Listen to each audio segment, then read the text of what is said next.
pode vir tarifa, sanções, nós continuaremos prosperando em abundância, porque a nossa dependência não é de Donald Trump, não é de Lula, não é de Bolsonaro, a nossa dependência é de Jesus Cristo de Nazaré. Nós dependemos única e exclusivamente dele, e ele tem as suas vozes dentro dos palácios, ele ainda governa os reinos. Esther 4:14 nos diz assim: porque se de todo te calares, neste tempo, socorro e livramento de outra parte virá para os judeus. Mas tu e a casa de teu pai perecereis. E quem sabe se para tal tempo como este chegaste a este reino. Espírito Santo, queremos ouvir a tua voz, ministre essa palavra aos nossos corações. Fale conosco em nome de Jesus. Amém. O livro de Esther fala sobre a soberania de Deus, a intervenção divina, Deus trabalhando nos bastidores, silenciosamente. Deus sempre um passo à frente do inimigo. E quando olhamos para esse texto, percebemos que Deus colocou Esther no palácio, para que no dia em que Amã fizesse, junto com o rei, um decreto para matar todos os judeus, Esther abrisse a sua boca e clamasse por misericórdia. Nós sabemos que a história de Esther começa quando Vasti, que era a rainha naqueles dias, decidiu rejeitar o convite do rei Assuero. E com isso ela foi deposta, e recebendo o conselho daqueles que lhe cercavam, ele escolheu entre as moças da época Esther para se tornar rainha no lugar de Vasti. E a palavra do Senhor nos diz que o coração de Assuero se apegou a Esther. Mas um homem perverso, chamado Amã,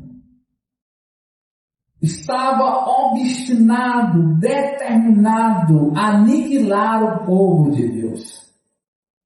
Ele não suportava o fato de Mardoqueu não se dobrar diante dele. Mardoqueu era o primo de Esther, aquele que cuidou de Esther antes que ela fosse levada para o palácio. Então Deus, ele demonstra que sempre está um passo à frente daqueles que querem nos fazer o mal. Quantas pessoas já tentaram me fazer o mal? E Deus sempre me surpreendeu com muitos livramentos, com a sua intervenção divina. Quando eu pensava que não haveria proteção, Deus sempre levantava uma Esther em um lugar estratégico para interceder pela minha vida. E a palavra para o teu coração nesta noite. Eu não sei o que você está enfrentando. Quais são os momentos turbulentos que você está suportando. Mas saiba que se você orar e jejuar, Deus se compadecerá do seu sofrimento. Deus trará juízo sobre o seu algoz, aquele que está preparando uma forca para você. Quem cavou a cova vai cair nela, porque Deus vai te livrar das mãos dos teus opressores. Ali estava Amã, determinado a enforcar Mardoqueu. Preparou em sua casa uma forca de mais de 50 metros. Não sabia ele que Mardoqueu era primo da rainha. E a Bíblia diz que quando o decreto é assinado, selado com um anel real, então Mardoqueu, ele rasga as suas vestes. Em um pranto, em total desespero, ele começa a clamar ao Senhor. Quando eu olho para esse texto, eu vejo, irmãos, que nós devemos sim nos desesperar, mostrar toda a nossa frustração, toda a angústia que transpassa o nosso coração ao Senhor. Porque nada adiantaria se Mardoqueu dissesse: eu confio em Deus, eu sei que Ele não vai permitir que o seu povo seja exterminado, eu não vou clamar. Ele vai providenciar os meios para resolver essa situação. A fé verdadeira é aquela fé que confia na intervenção divina, a um tal ponto que está disposto a clamar por ela. Agora, no dia 1º de agosto, o Brasil viverá um momento sem precedentes. Será taxado em 50% pelos Estados Unidos da América. A verdade é que existe uma guerra tarifária no mundo. Hoje foi sancionar uma lei para restringir os direitos de Alexandre de Moraes, da Suprema Corte do Brasil. A verdade é, irmão, que nós estamos à beira de um colapso econômico, político nesta nação. E nós precisamos, assim como Mardoqueu, clamar pela intervenção divina. Clamar para que Deus visite Donald Trump ali nos Estados Unidos e tenha misericórdia deste povo tão sofrido. Muitos vão perder os seus empregos. Muitas fábricas serão fechadas. Nós sabemos o tsunami que vem por aí, com a desvalorização do real e a valorização do dólar. Tudo vai ficar mais caro. E precisamos clamar a Deus. Esta nação precisa jejuar. Esta nação precisa orar para Deus converter o coração dos governantes. Porque a Bíblia diz que quando o justo governa, o povo se alegra. Mas quando o ímpio governa, o povo geme. O povo já está gemendo, com impostos pesados. Mas o que vem por aí talvez seja muito pior, algo que nunca se viu. Podemos entrar em uma recessão econômica. A verdade é que nós não temos noção do que vai acontecer. Os portos estão cheios de contêineres que não foram colocados nos navios devido ao que está prestes a acontecer no dia 1º de agosto. E assim como Mardoqueu, havia uma data, no dia 14, o povo judeu seria exterminado. E o que eu vejo aqui nesse texto é que Deus não muda a data do extermínio. Mas aquela data que foi marcada para ser a destruição do povo judeu, tornou-se uma data memorável. Porque a Bíblia diz que Amã foi enforcado na forca que ele tinha preparado para Mardoqueu. Mardoqueu se tornou conselheiro, homem de confiança do rei. E fez um novo decreto para que todos os judeus se defendessem e matassem até os seus inimigos. E você vê que foi algo tão extraordinário que quando o rei perguntou a Esther: tem mais alguma coisa que eu posso fazer? Ela disse: sim, meu rei, o senhor pode estender o decreto, não só para o dia 14, mas também para o dia 15, porque nós queremos continuar destruindo os nossos inimigos. Seria um dia de destruição. Eu creio que se nós orarmos e jejuarmos 1º de agosto, não vai marcar uma época de recessão econômica, de crise neste país. Marcará um tempo de prosperidade. Marcará um tempo de abundância, de fartura. Nós não devemos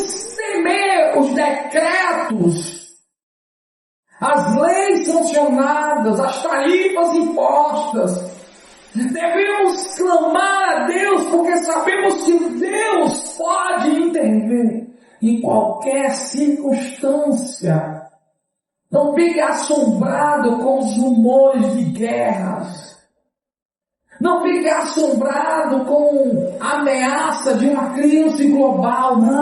Não entre em desespero. A carne pode ficar caríssima. Você vai continuar comendo carne. Aleluia, porque o teu Deus é o Deus da providência. Ele cuida dos seus. Os dias em que Acabe e Jezabel começou a perseguir os profetas, Deus sustentou o profeta Elias no deserto. E um corvo trazia para ele o alimento, e ele bebia da água do ribeiro. Deus levou ele para a casa de uma viúva que não tinha nem o que comer, mas Deus fez a provisão para ele. Eu quero que você olhe para esse texto nesta noite e saiba que tudo mudou quando o povo colocou a boca no pó. Eu não sei qual é a situação embaraçosa que há dentro da sua casa, no seio da sua família, no seu ambiente de trabalho. Eu não sei o que está acontecendo com você, mas eu sei o que pode acontecer se você jejuar, se você orar. Põe a sua boca no pó e talvez assim haja esperança. Esther mandou que as suas servas fossem até Mardoqueu e perguntassem a ele o que estava acontecendo. E ele disse: olha, Esther, quem sabe Deus te levantou como rainha para você interceder pelo povo. E Esther compareceu diante do rei. A palavra do Senhor nos diz que ela pediu a ele, e ele atendeu o seu pedido. Eu quero que você olhe para esse texto e diga: Senhor, coloque as palavras certas na minha boca, me dê estratégia. Senhor, me dê graça diante dos olhos dos poderosos desta nação, deste lugar. Deus ainda quer levantar Esther, quer levantar Mardoqueu nos dias de hoje. Deus quer levantar José, Deus quer levantar Moisés, Deus quer levantar os anônimos, aqueles que muitos consideram insignificantes, para demonstrar a sua glória. Quando eu olho para esse texto, eu digo: irmão, sem sombra de dúvida, nosso Deus sempre está um passo à frente do inimigo. Amã pensava que era um homem muito poderoso. Ele pensava: quem é que vai se contrapor a mim? Eu fui convidado para o banquete da rainha. Não sabia ele que a rainha também era judia. Muitas vezes, irmãos, Deus prepara para mim e para você banquetes na presença dos nossos inimigos. Deus deu sabedoria a Esther para convidar o rei e convidar Amã. Então não persiga o seu inimigo. O mal por si se destrói. Deus vai cuidar daqueles que preparam fogo para você. A Bíblia diz que Deus tirou o sono do rei. E enquanto o rei não conseguia dormir, ele pediu que lhe trouxessem as crônicas. E ele começou a ler aquelas crônicas. E viu que um dia Deus usou Mardoqueu para preservar a sua vida, porque havia dois homens militantes que tramavam para ceifar a sua vida. Então ele disse: o que fizeram? O que é que eu fiz? Como é que eu recompensei a Mardoqueu? E os seus servos disseram: não, ele não foi recompensado, não foi reconhecido pela sua fidelidade, a sua lealdade, por sua devoção. Não. No dia seguinte ele chama a mãe e diz: Amã, o que eu posso fazer para honrar um homem? Ah, irmãos, o que Deus pode fazer para te honrar nessa terra? Ele pode tirar você de uma situação de humilhação, de sofrimento, e te colocar sentado em cima de um cavalo, com uma coroa em sua cabeça, com um manto real. Irmão, Deus nos chamou para ocuparmos lugares de destaque, de honra, porque assim o seu nome é glorificado nessa terra. A Bíblia diz que Amã falou para o rei: coloque este homem sobre o seu cavalo, vista ele com o seu manto real, coloque a sua coroa sobre a cabeça dele, e mande um dos seus servos fiéis puxar o cavalo e dizer: é isso que se faz ao homem que o rei quer honrar. Aleluia! Amã pensava, quem sabe, que o rei ia dizer: Amã, você é o homem que eu quero honrar. Então ele deu um conselho pensando que ele seria colocado no cavalo, a coroa estaria sobre a sua cabeça, ele seria honrado diante de todo o reino. Mas o rei olhou para ele e disse: Amã, faça tudo isso com Mardoqueu.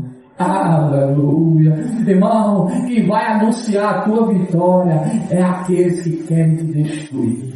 É eles que vão abrir a boca e vão dizer: o rei decidiu honrar esta mulher, o rei decidiu honrar este homem, o rei colocou o manto sobre ele, a coroa sobre a sua cabeça. Foi o rei, irmão. E quando o rei manda, o servo tem que puxar o cavalo e tem que dizer: este é quem Deus deseja honrar. Se um homem na terra tem poder, influência, domínio, para que muitos obedeçam às suas ordens, imagine Deus. Irmão, não são poucos os que Deus tem na gerência de fábricas. Não são poucos que Deus tem na prefeitura desta cidade, no governo desse estado, na presidência desse país. Deus tem seus. Deus tem ainda dentro do palácio.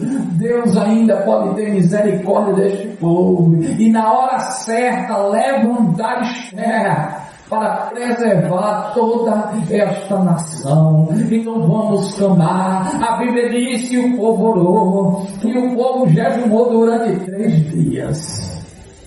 E depois dos 3 dias, Esther compareceu diante do rei, e o rei foi favorável e livrou o seu povo das mãos de Amã. Se você colocar a sua boca no pó, se você clamar incessantemente a Deus, Deus vai mudar a sua situação. Eu nunca vou parar de dar esse testemunho. Aqui estávamos em um pequeno número. Alguns meses atrás eu fiz uma oração ousada, como eu nunca tinha feito na minha vida. Eu disse: Deus, mude os meus hábitos alimentares. Me dê disposição para praticar exercícios físicos. Senhor, tenha misericórdia de mim. E naquele dia, irmão, quando eu voltei para casa, eu não era mais o mesmo. Hoje eu fui me pesar. Eu perdi 15 quilos. Para a glória de Deus. Irmão, ele tem sido meu nutricionista. Ele tem sido meu personal trainer. Aleluia. Ele tem sido o provedor. Quando eu fui para a academia, eu não tinha roupa adequada para estar na academia. Deus fez a provisão. Meu sapato, irmão, já estava careca. Não tinha mais sola. Disse: Senhor, eu vou terminar caindo dentro desta academia. Ele disse: vá do jeito que você estiver, eu farei a provisão. Aleluia. Ele cuidou dos mínimos detalhes. Tem um relógio, irmão, para ver os batimentos cardíacos. Um sapato confortável para praticar os exercícios, uma roupa. Deus tem cuidado. Eu não tinha condição de pagar a primeira mensalidade. Deus está provendo, irmão. É Deus que cuida das minhas e das tuas necessidades. Para mim, uma das coisas impossíveis, irmão, era perder 15 quilos. Eu estou determinado, irmão. Eu estou colocando a boca no pó. E estou pedindo a Deus para chegar em janeiro e ter perdido 40 quilos. Esse mês eu estava muito triste, porque eu estabeleci eu queria perder 5 quilos por mês. Então eu pedi a Deus: Deus me dá força para continuar alcançando esse propósito. Estava chegando no final do mês e eu não tinha conseguido perder os 5 quilos. Só tinha perdido 3. Então eu intensifiquei o treino, intensifiquei a dieta. quando eu fui me pesar hoje, eu tinha conseguido alcançar. Sabe, irmão, para você pode não ser tão importante, pode ser apenas um capricho, mas só Deus sabe o desafio para mim, que gosto de comer, que sou preguiçoso para a prática de exercício, ter ânimo todos os dias para ir à academia, ter uma retração alimentar, e ainda está influenciando a pessoa que me serve. Olha, tenha cuidado, não coma qualquer coisa não, se exercite, faça alguma coisa. Então, irmão, tudo mudou naquele dia. E vocês testemunharam a oração que eu fiz. Deus, tenha misericórdia de mim, me ajude, Senhor. Eu preciso de Ti. Irmão, comece da maneira que você pode. Eu não sei o que você deve fazer, mas tenha coragem, seja ousado. Quando Deus disse a Josué, seja forte, não temas, eu sou contigo. Assim como eu estive com Moisés, eu também estou com você. Atravesse o Jordão, coloque sacerdotes na frente, quando os seus pés tocarem nas águas, o Jordão vai se abrir ao meio. Aleluia, irmão. Você precisa ter coragem, dar o primeiro passo. Quando os seus pés tocarem nas águas, o Jordão vai se abrir. Hoje nós estávamos em um restaurante que há uns anos atrás, eu lembro que eram pouquíssimas pessoas que almoçavam ali. E eu ficava muito triste, porque a dona também é minha amiga. E havia um restaurante em frente ao dela. E a comida desse outro restaurante era muito boa. E também era minha amiga, a dona daquele outro restaurante. E eu sempre gostava de almoçar no outro. Eu nunca almoçava no dela. Até porque o outro eu já almoçava antes mesmo dela abrir. Mas toda vez que eu ficava almoçando no outro restaurante, eu via aquele restaurante lotado. E no dela parece que só tinha as bolsas, não tinha ninguém. Eu ficava orando, dizendo, Deus tenha misericórdia da tua serva, Senhor. Ela precisa colocar o pão na sua mesa, cuidar das necessidades da sua família. E hoje, almoçando naquele restaurante, meu pai, estacionar o carro foi difícil. É uma multidão. Talvez se tornou um dos maiores restaurantes aqui em Santa Rita. É referência. Deus honrou, Deus teve misericórdia, mas nasceu tão pequeno, irmão. Aos nossos olhos tão insignificantes. Quando nós olhamos para essa igreja, nós dizemos, mas assim vai para frente, quase morrendo, quase fechando a porta, devagarinho. Minha mãe tinha o costume de dizer, não se preocupa com o carro não. Aí dizia, a gente precisa de um carro melhor. E ela dizia, para onde a gente tem que ir? O Fusquinha nos leva. Quando Deus quiser nos levar um pouco mais além, Ele vai nos dar um carro melhor. Toda vez que a gente ia visitar a minha avó, se o Fusquinha não quebrasse na ida, ele quebrava na vida. Era certo, irmão. Uma vez o Fusquinha ficou todo apagado, o pai precisou pedir um caminhão que viesse atrás, iluminando. Tantos vexames, eu cresci vendo o milagre de Deus, irmão, na vida dos meus pais. Deus cuidando. Hoje, o conhecimento de carro que eu tenho, talvez eu tinha coragem de entrar no Fusquinha tão velhinho daquele, chegar ali em Solânia. Não tinha coragem. Mas meus pais saíram, irmão. Ou viagem sofrida dentro daquele Fusquinha. Mas era uma alegria, era tudo que nós tínhamos. Ficávamos satisfeitos. Quantas vezes eu vi minha mãe me pregar nas igrejas, e ela dizia, Regi, para o carro longe, porque tu sabe que esse carro não está pegando. Então, quando terminar o culto, provavelmente você vai ter que empurrar o carro. Aí terminava o culto, irmão. O carro estava longe. A gente tinha que sair empurrando. A pregadora da noite, empurrando o carro. Quantas vezes eu vi isso acontecendo, irmão? Quando chovia, o carro era chamado de vovô. Se tivesse fora ou dentro, não fazia diferença, irmão. Era muita água. O ferrugem caindo. Na época que dinheiro era dinheiro, irmão. Parece que foi vendido por R$500 o carro. Imagina o valor. Era um carro barato, irmão. E hoje está aí carro novo na porta. Eu lembro dos dias, irmãos, que a gente ia para a igreja de bicicleta. Minha mãe colocava no bagageiro, meu pai colocava, meu irmão no outro. E saímos a distância longa, irmão, para ir à igreja. Quantas vezes antes de chegar na igreja a gente caía. A bicicleta tombava no areeiro e a gente chegava na igreja todo melado. Ah, irmão, mas a gente não deixou de caminhar. Aleluia. Deus tem cuidado das nossas vidas, cuidado das nossas necessidades. Ele é soberano, Ele é provedor. No tempo certo, irmão, Ele vai levantar Esther do palácio.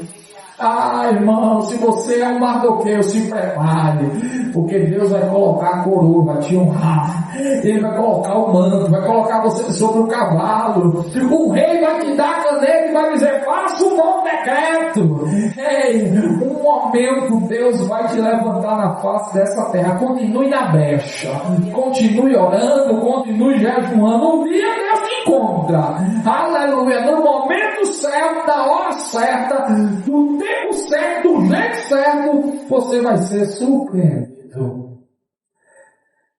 Por esses dias, uma cantora ficou conhecida nacionalmente e até fora do país por um hino muito lindo que ela tem entoado.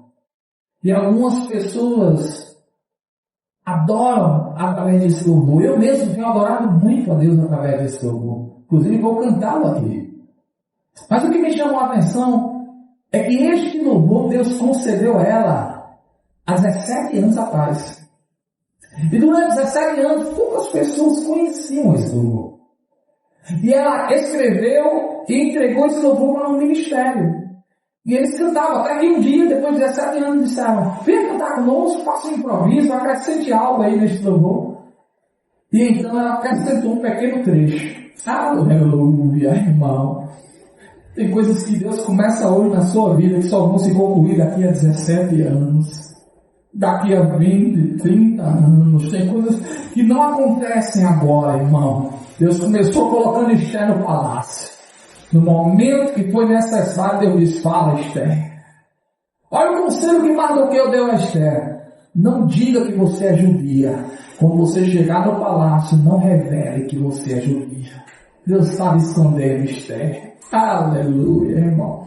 E essa menina começou a cantar este louvor, esse trecho improvisado, irmão. E tem sido um dos louvores que mais tem alegrado o meu coração. Mas como Deus concede a graça, irmão, em momentos singulares, tão simples. Eu sei, irmão, que tem mensagem que é postada nas redes sociais, que alcança milhares de pessoas. E um dia alcançará milhões. Talvez você diga, mas pastor, eu fico o tempo todinho com esse celular aí, que um chato, abusado, na frente do povo, atrapalhando a visão. E a minha mãe disse que é todo ritual, né? Se prepara, coloca o microfone, ajeita a Bíblia, posicionamento da câmera. Mas eu sei que um dia, irmão, Deus vai nos levar às nações através das redes sociais. Eu sei que um dia Deus vai abrir as comportas do céu e nós pregaremos o Evangelho nos 4 cantos desta terra.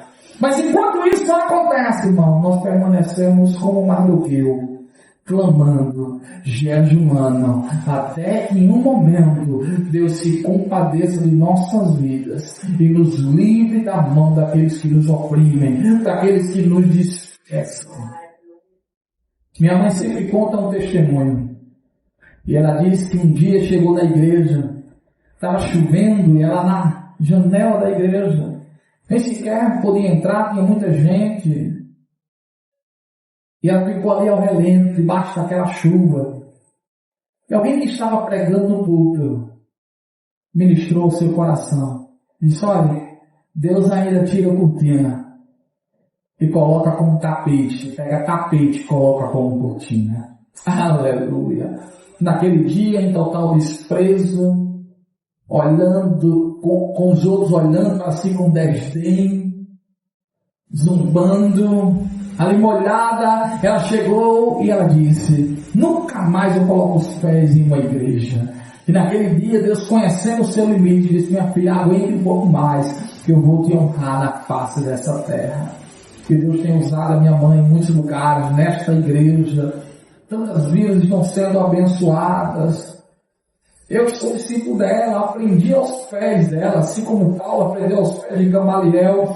Ela é a minha discipuladora.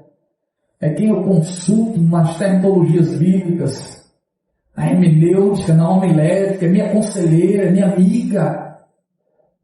Muito do que eu estou falando aqui, eu discuti com ela, conversei com ela durante o dia. Então isso é prazeroso, irmão. Muitas vezes Deus ele faz isso na nossa vida. Ele nos prepara para tempos em que nós desconhecemos. Então talvez você chegou aqui dizendo: Deus, eu não estou vendo o Senhor fazendo nada. É porque Ele trabalha nos bastidores. Mas Senhor, eu não estou ouvindo nenhum barulho. É porque Ele trabalha silenciosamente. De uma forma imperceptível, inexplicável, misteriosa. Mas, irmão, quando Ele se revela, você percebe que a ação, a intervenção dele é real, é enfática, é inegável, incontestável, porque agindo Deus, quem impedirá? Amém? Fique de pé, vamos fazer uma oração. Deus, eu creio no poder que há na Tua palavra. Muitas pessoas chegaram aqui nesta noite, ó Pai, como Esther, como Mardoqueu. Algozes, homens como Amã, estão oprimindo o teu povo. Quanto sofrimento, lágrimas derramadas. Mas o Senhor não é o Deus do opressor, o Senhor é o Deus do oprimido. Portas foram preparadas, sepulturas foram abertas, mas eu peço a Ti, estende a Tua mão, Senhor. Olha, Pai, mude esse decreto, e aquele que tentou nos destruir, ó Pai, que seja envergonhado e confundido. Olha, Pai, é o Senhor que tem estreito um palácio, é o Senhor que levantou pessoas em lugares estratégicos. Nós não somos grandes, somos pequenos, insignificantes, mas o Senhor é grande e tem influência em todas as esferas da sociedade. Então, Pai, revela a Tua glória para aqueles incrédulos, ó Pai, que pensam que podem nos pisar, que podem nos machucar, nos massacrar. Olha, Pai, vá ao encontro daquele que está causando dor, sofrimento ao Teu povo, Pai. Eu clamo a Ti em uma total dependência. Pai, eu coloco agora minha boca no pó juntamente com a Tua amada igreja. Nos poupe do sofrimento, nos poupe, ó Pai, da perseguição, da afronta, da calúnia, ó Pai. Satanás está fazendo decretos para trazer crise a este país. Eu peço a Ti, ó Pai, mude, Senhor, o coração do homem. Converta os governantes deste país. Tenha misericórdia deste povo que já vem sofrendo há tanto tempo. Olha, Senhor, visite agora o presidente Lula. Visite o governador João Azevedo, o prefeito desta cidade, os vereadores, deputados, senadores. Tenha misericórdia dos ministros desse país. Olha, Senhor, tu sabes que os Estados Unidos decretaram que no dia 1º de agosto haverá um decreto, que haverá uma taxação, que vai trazer uma recessão econômica, uma crise para este país. Mas eu sei, ó Pai, que essa recessão pode nos trazer prosperidade. Pode o Senhor mudar o decreto. E ao invés de sermos destruídos e envergonhados, podemos crescer. Podemos viver uma vida abundante. Que haja fartura na mesa dos brasileiros. Tenha misericórdia, ó Pai, do Donald Trump, do Bolsonaro, ó Pai, de tantos outros, ó Pai, que estão em eminência. Olha, Pai, o Senhor nos instrui para orarmos por aqueles que estão em eminência, em posições de autoridade, ó Pai, para que o Senhor converta os seus corações e o povo se alegre e viva um tempo de quietude, de tranquilidade. Eu peço a Ti, ó Pai, olha, Senhor, estende a Tua mão sobre esta nação, assim como um dia, ó Pai, através da oração, do jejum de Mardoqueu e de todos os judeus, o Senhor mudou aquele decreto, através dessa pequena igreja, e daqueles que estão nos acompanhando através das redes sociais. Olha, Pai, Pai, mude esse decreto. Olha, Senhor, tenha misericórdia desta nação. Estamos em total dependência, ó Pai. O inimigo não vai nos destruir, porque o Senhor sempre está um passo à frente do inimigo. Então envergonha, Pai, confunde aquele que vem torcendo, que vem dizendo quanto pior, melhor. Olha, Senhor, tenha misericórdia de cada um, para a glória do teu santo nome. Amém. Irmão, tem gente que está dizendo quanto pior, melhor. Mas nós estamos dizendo, irmão, pode vir tarifa, sanções, nós continuaremos prosperando em abundância, porque a nossa dependência não é de Donald Trump, não é de Lula, não é de Bolsonaro, a nossa dependência é de Jesus Cristo de Nazaré. Nós dependemos única e exclusivamente dele, e ele tem as suas vozes dentro dos palácios, ele ainda governa os reinos dessa terra.